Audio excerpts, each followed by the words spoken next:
Assalamualaikum, Salam Malaysia Madani Kanta 744 mendahului berita. Kita mulakan dengan rangkuman berita utama hari ini dalam segmen Esensi.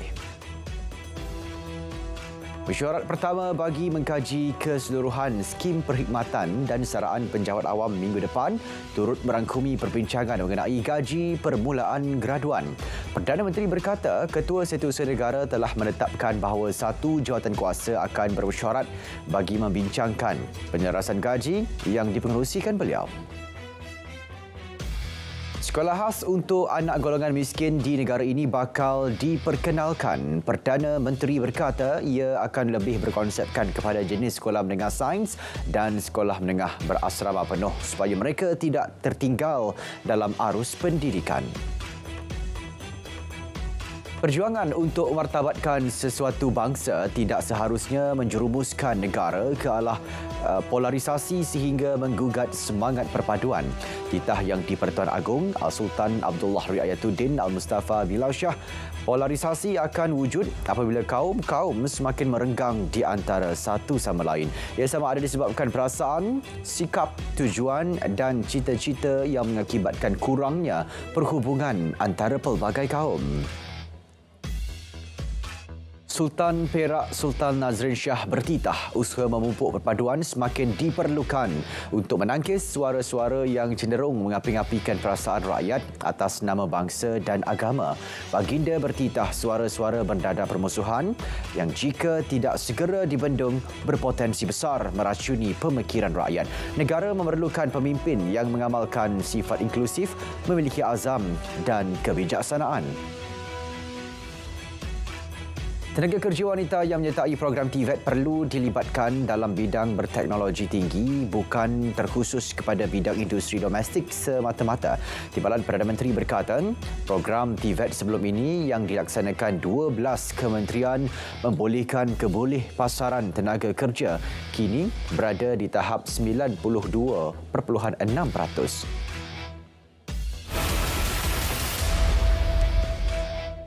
425 parti ditahan menerusi operasi penguatkuasaan Jabatan Imigresen di kawasan Pangsapuri, Taman Bukit Ceras. Pengarah Imigresen Kuala Lumpur berkata, operasi dengan kekuatan anggota seramai 80 orang itu bermula kira-kira pukul 1 pagi.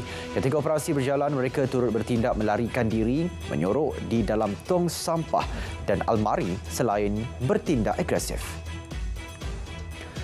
Kertas siasatan berhubung perhimpunan yang mempunyai unsur LGBT di hadapan Kompleks Beli Belah Sogo pada 29 Julai lalu sudah diserahkan kepada Pejabat Peguam Negara semalam.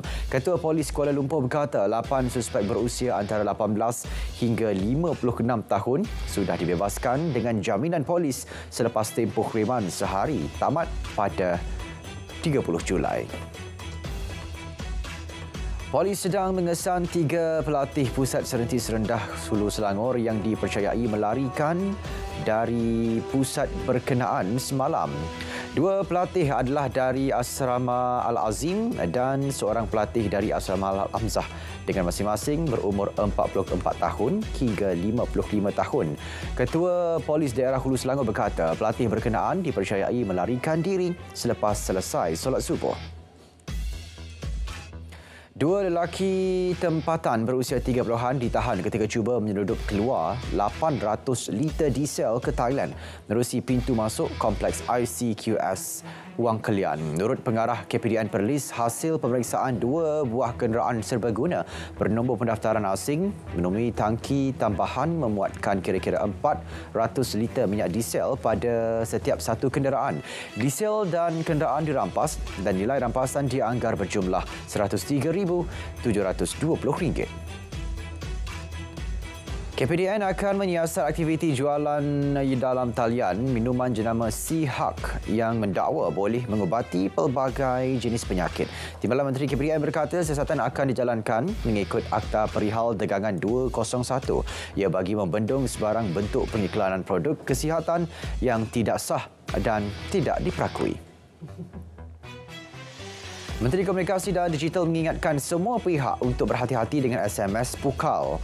Beliau maklumkan MCMC telah membuat semakan dengan semua syarikat telekomunikasi dan mengesahkan tiada kementerian atau agensi kerajaan yang telah mengeluarkan arahan sebarang SMS seperti yang didakwa. Dalam perkembangan yang sama, Majlis Belia Malaysia nafi terlibat dalam hantaran SMS pukal bersifat provokatif dan menghasut. MBM mengecam sekeras-kerasnya tindakan berniat jahat dan tidak bertanggungjawab oleh mana-mana pihak sepanjang kempen PRU DUN ke-15. Satu laporan polis akan dibuat dalam masa terdekat.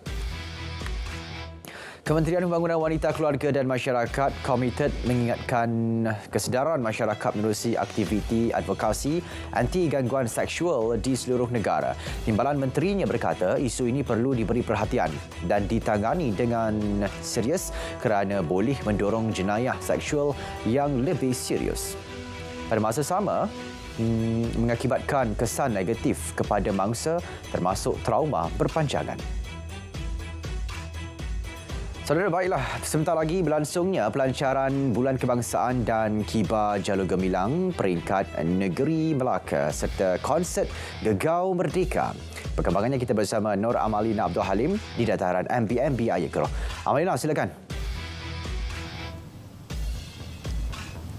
Ya, Syarul, untuk makluman pelancaran Bulan Kebangsaan dan kempen Kibar Jalur Gemilang peringkat Negeri Melaka akan disempurnakan oleh Yang Amat Berhormat Ketua Menteri Melaka, Datuk Seri Abdul Rauf Yusof, kira-kira jam 8 malam ini. Dan untuk makluman penonton setia RTM, program akan dimulakan dengan nyanyian lagu Negaraku, Melaka Maju Jaya dan juga bacaan Ikrar Rukun Negara. Seterusnya, gimik pelancaran serta nyanyian lagu Jalur Gemilang secara beramai-ramai. Dan sebaik sahaja selesai pelancaran Bulan Kebangsaan dan kempen Kibar Jalur Gemilang peringkat Negeri Melaka ini akan ada pula konsert Gegau Merdeka yang mana merupakan anjuran RTM serta Majlis Bandaraya Melaka Bersejarah MBMB menampilkan 10 artis terkenal tanah air, antaranya Datuk Nesh, Marsha Milan, Ramlah Ram, Afiq Syazwan, Tia Jimbara, Nakyu, Santesh, Daniel Lee dan juga Piradi. Dan turut diadakan juga persembahan deklamasi saja oleh juara kebangsaan 2022 iaitu Sufian Kiram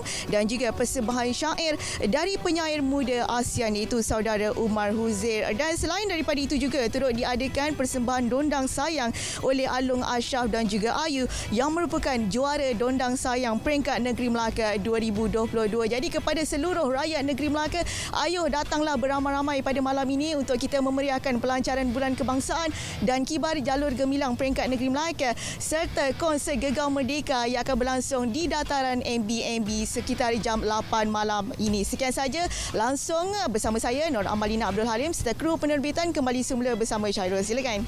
Baik, terima kasih Amalina di Ayat Keroh Melaka.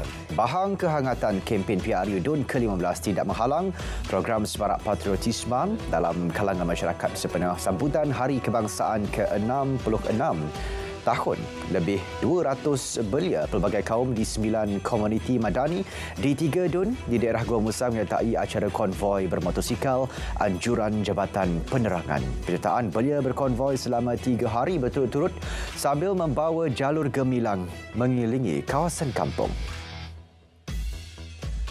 Pemangku Raja Perlis Tuanku Said Faizuddin Putra Jamalul Lail berkenan merasmikan promosi Perlis The Undeniable Charm sempena tahun melawat Perlis 2024-2025 bagi pasaran Los Angeles, Amerika Syarikat. Tuanku Said Faizuddin dalam titahnya menyokong sebarang pelaburan di Perlis dan percaya ekopelancongan akan menjadi satu tarikan pelancongan di masa hadapan. Cuaca panas tidak menghalang ribuan rakyat Johor menzahirkan rasa cinta kepada keluarga Diraja Johor pada hari pertama jelajah Kembara Mahkota Johor 2023. Pelajar sekolah dan rakyat berbilang bangsa membanjiri laluan-laluan jelajah sambil mengibarkan bendera. Sultan Johor, Sultan Ibrahim Sultan Iskandar berangkat tiba di Mersing yang merupakan lokasi terakhir untuk hari pertama. Pembayaran secara dalam talian bagi lesen kenderaan motor dan lesen memandu Malaysia akan diumumkan selepas pelaksanaan bukti konsep POC mengenainya selesai. Menteri Pengangkutan berkata perkara itu bagi memastikan sistem aplikasi MyJPJ berupaya untuk menampung trafik digital dan sistem tersebut tidak ranap setelah ia dilancarkan kelak. Poliklinik kesihatan khas bagi veteran ATM akan diwujudkan dalam menjaga kebajikan golongan itu. Timbalan Menteri Pertahanan berkata penubuhan poliklinik akan diutamakan di negeri atau kawasan yang mempunyai kepadatan veteran ATM yang tinggi seperti Kelantan, Kedah dan Perak. Melaka mohon peruntukan tambahan bagi membina rumah baru untuk masyarakat orang asli. Esko Negeri berkata ketika ini peruntukan yang diterima Jabatan Kemajuan Orang Asli hanya untuk pembinaan sebuah rumah bagi masyarakat orang asli di negeri itu. Ia secara tidak langsung memberi kekangan kepada Jakwa Negeri untuk memilih hanya satu keluarga di 14 kampung orang asli di Melaka bagi menerima bantuan berkenaan. Taman Safari berkonsep terbuka bertaraf antarabangsa bakal dibuka di Melaka. Esko Negeri berkata, taman seluas 20 hektar itu adalah yang terbesar di Malaysia. Dua lokasi bangunan sudah dikenal pasti, iaitu di Taman Botanikal dan Zoo Melaka. Ia akan dibangunkan dengan kerjasama Majlis Perbandaran Hang Tuah Jaya, Jabatan Hidupan Liar dan Taman Negara Perkhidmatan serta syarikat swasta. Lebih 4.3 tan barangan buangan elektrik dan elektronik berjaya dikumpul menerusi program Synergy Labuan FM e-Waste Go Green. Ia anjuran Jabatan Penyiaran Labuan bersama Perbadanan Labuan dan Jabatan Alam Sekitar. Program bagi memberi kesedaran kepada masyarakat kepentingan pengurusan dan pelupusan barangan elektrik atau e-waste dengan kaedah yang betul.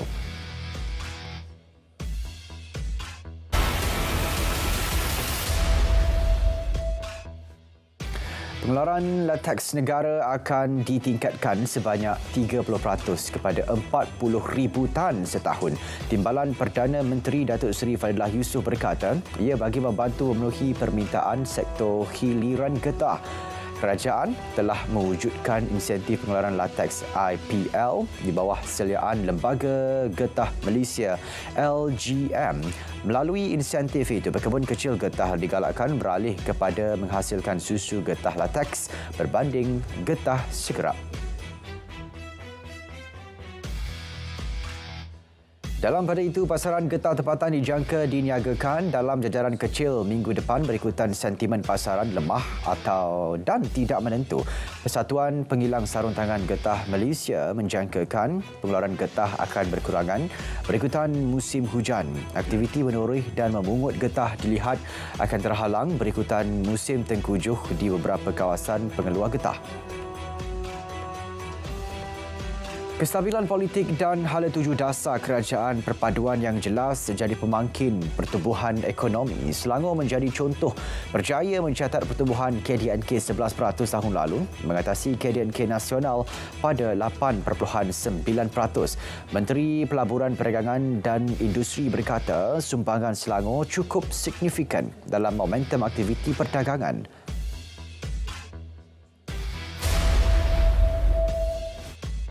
Susulan taufan daksuri di Filipina, China turut mengalami hujan lebat menyebabkan banjir melanda beberapa kawasan. Beijing antara kawasan dilanda banjir berikutan hujan paling lebat melanda selepas 140 tahun. Usaha menyelamat penduduk turut giat dijalankan di wilayah Hebei, Jilin, Zhuzhou, Laishui dan Shulen. Pihak berkuasa tempatan berusaha membersihkan lokasi banjir selain segera mengembalikan bekalan elektrik kepada penduduk menggunakan 93 kenderaan bekalan kuasa.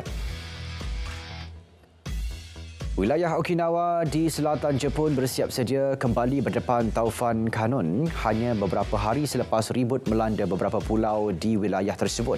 Taufan Kanun telah membunuh 2 mangsa dan mencederakan puluhan penduduk pada awal minggu ketika ia melalui Okinawa. Ribut membuat pusingan U dan dijangka melepasi berhampiran pulau Amami di utara Okinawa pada Ahad sebelum menuju ke utara wilayah Kyushu di selatan Jepun.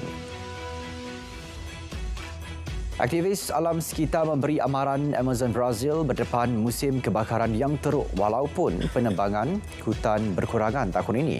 Kemusnahan yang berlaku bertahun-tahun bakal menyebabkan El Nino yang boleh mengubah kawasan hutan menjadi kotak tinda. Pasukan Greenpeace mengesan beberapa kebakaran di perhutanan tersebut ketika membuat tinjauan. Dijangkakan kemuncak kebakaran hutan Amazon Brazil berlaku bulan ini dan September. Bantuan kemanusiaan amat diperlukan sesudah pertempuran berterusan antara Angkatan Tentera Sudan SAF dan pasukan sokongan pantas RSF. Terbaru, kedua-dua pihak turut terlibat pertempuran di sekitar ibu pejabat Kor Kejuruteraan di selatan Omdurman. Baik, Kanta 744 berakhir di sini. Menyusul selepas ini berita perdana bersama Andy Reza Rohadian dan Fahatul Asyati Osman untuk paparan lebih komprehensif. Saya Syarul Islam. Assalamualaikum. Salam Malaysia Madani, tekad perpaduan penuhi harapan.